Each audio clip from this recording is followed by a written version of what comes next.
little Game 6 preview here. So three things I think I want to touch on real quick.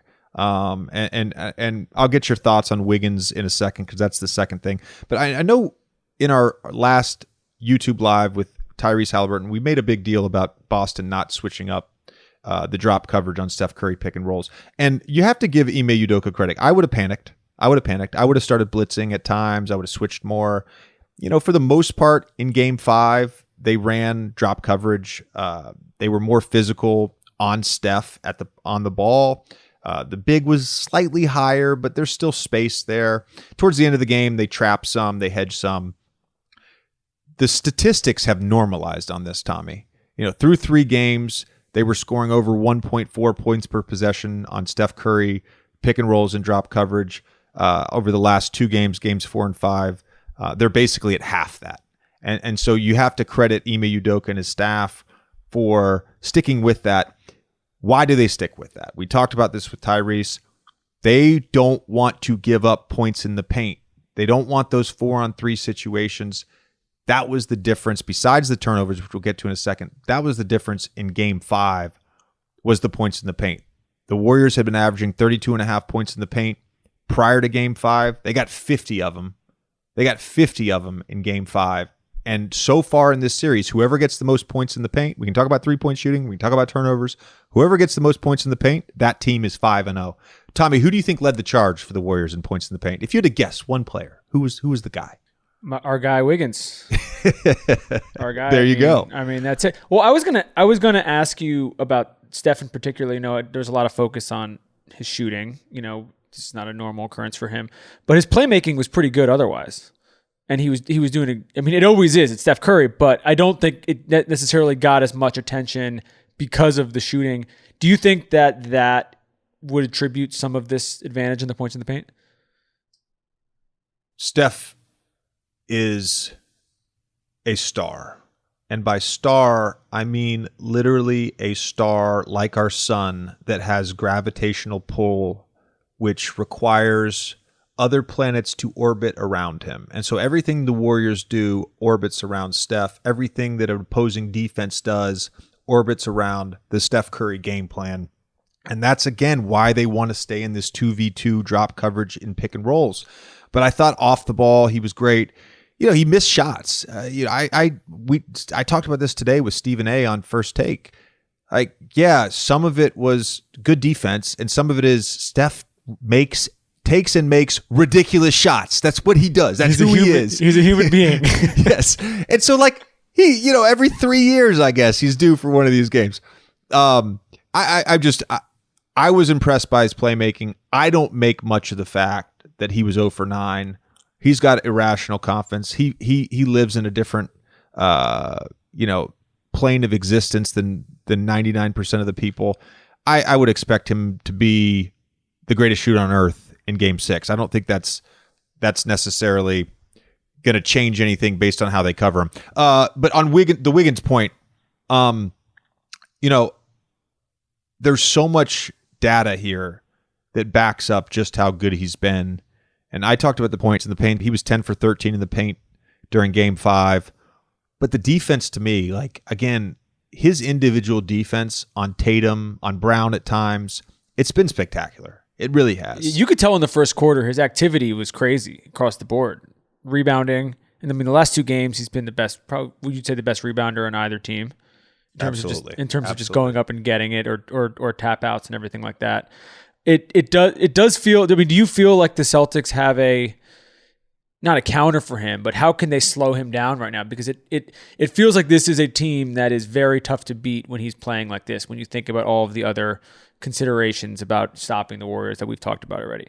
Yeah, they've started Robert Williams III on him, I believe, in every game. That's been who's matched up with him. And in Game 5 in particular, he got some transition buckets. Towards the end of the game, they were actually running pick and rolls and isolations for him directly. He was able to beat Al Horford off the dribble at one point early in the game for an and one. I just think I don't know if there's a counter. I think it's that aggression. It's like we lamented his shot profile so much when he played for the Timberwolves. It was a lot of contested long twos. And now he still takes those occasionally. He made one the other night in the fourth quarter. But for the most part, his shot profile is spot up threes and in the paint. Layups, putbacks, back cuts. Again, I'll reemphasize this point. Our perception of a player is so correlated to our expectations of them. And when he did not turn out to be Maple Jordan in Minnesota and then went to Golden State, for D'Angelo Russell and a first-round pick, it was like a throwaway. I mean, it was like it wasn't even newsworthy. And now he's arguably the second best player in the NBA Finals. And I just think being in the right situation and having the right expectation of who a player is changes the narrative and changes our perspective of who that player is. And it's a fascinating story arc, and I'm here for it. I love every minute. He's been fantastic. We should also talk briefly about some of the guys from the Warriors bench, GP probably in particular, but it does feel like that Poole shot, the buzzer beater at the end of the third was a moment. I mean, there are a lot of reasons why the Celtics sort of fell apart in the fourth, but it felt like it was things were teetering a little bit, and then lucky or not, it kind of righted the ship. Yeah, I did my third episode of Detail earlier this week, and it was that was a play that I really wanted to talk about. And earlier on the play, the Boston Celtics tried to run a high screen and roll with Jayson Tatum to get Jordan Poole switched onto him. They kind of got tangled up. Tatum threw it back to Jaylen Brown. It was a contested three. Wiggins got the ball on the rebound with 4 seconds to go. And basically 3 of the 5 Boston Celtics players stopped playing on the play. And Poole, who was literally the furthest away from the basket, he was on the Boston Celtics baseline, just sprinted up the wing, and a ridiculous shot, but he was wide open. It was a ridiculous shot. Yeah. And again, we talk about these momentum swinging plays for the Warriors. A lot of times it's Steph, a lot of times it's Klay, but Jordan Poole has had 2 of those in this series, and that was a huge play. And we can't say enough. You're so spot on. Gary Payton has been awesome in this series, and he was huge in Game 5. Last thing I want to talk about real quick. I don't know what the problem is. I mean, I've watched the film. I dissected it. They don't make good decisions when they get in the paint. The Celtics don't. And I've never seen a result so correlated directly to a stat. They're 1-7 when they have 16 or more turnovers in the playoffs, and they're 13-2 when they have 15 or less turnovers. And they continue to make the same mistakes to me. Golden State, a lot of times when they get a mismatch with Tatum or Brown, they're sending a second defender early, basically to the middle of the paint, playing that drive, and Jayson Tatum and Jaylen Brown are getting downhill. They're playing off 1 foot and then making poor decisions out of that. They're bobbling the ball. They're getting stripped. They're trying to draw a foul. They're making bad kick-out passes. That, to me, ultimately is like the marker. If they can limit their turnovers in Game 6 and 7, they have a real chance to win the series. Do you think, we've talked a ton about the turnovers. We talked about with Tyrese the other day. How much of this should we attribute to Golden State's defense?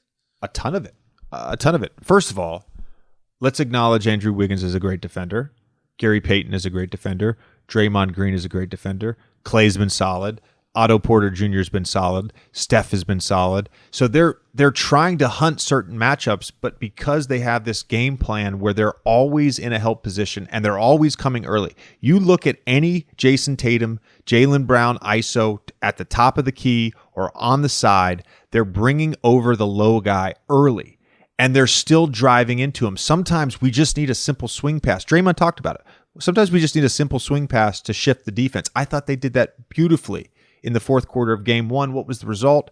They got 9 threes, 8 of which were direct results of driving kicks on catch and shoots. Like that, to me, is how they've got to play offense. They've got to shift the defense in the fourth quarter, and they haven't been able to do that at times. Before we go, do you have a Game 6? You've been pretty good about this whole playoffs, about throwing a name out, about somebody stepping up who we might not expect. I think that GP did that in Game 5 for Golden State. Do you have a name on either side that you feel like is going to make an impact tonight? Oh, man. Beyond the norm? Yeah, beyond the norm. Well, everybody's talking about Tatum. and that's fine. His struggles, blah, blah, blah. Let's also acknowledge, by the way, that despite his shooting struggles from 2, he is shooting 48% from 3. He's averaging over 23. He's averaging over 7 assists. He's averaging over 7 rebounds through 5 games in a series, or actually in the finals period. He's one of 10 guys ever to do that. He's the youngest guy ever to do that. I think Jaylen Brown is the guy for the Celtics. That's the guy. He's coming off a 5 for 18 game where he took 17 shots that were contested. I think he'll be better. And I think he, as good or bad as Tatum plays, whatever, I think Jaylen Brown will be the difference maker if the Celtics are to win Game 6. They also need the bench. They need White and Pritchard. I mean, Pritchard hasn't given them much, but like they can't get outplayed like they did on Monday, bench wise, if they have a chance. Well, so much of what we talked about prior to the series was the switching of the Celtics, and the Warriors do a great job switching as well. And so I think that takes a lot of Grant Williams' advantages out where he's hitting spot threes because they're just switching. And so because they're not really getting into rotation ever, and Boston's not taking advantage of them sending that second help defender on drives, he's not getting open opportunities. Pritchard is on such a short leash at times that you don't necessarily know. I mean, he's been great, but you don't know game to game what to get there. And Derek White, to me, is the guy. Like, Derek White has been an impact guy in this finals. He could be another guy that has a big impact tonight. All right. Hopefully lots to discuss for Game 6, and we get ready for Game 7. But it's time to get to our conversation with Hall of Famer and four-year Duke guy, 2-time national champion, and an all-around great guy, Grant Hill. Let's do it.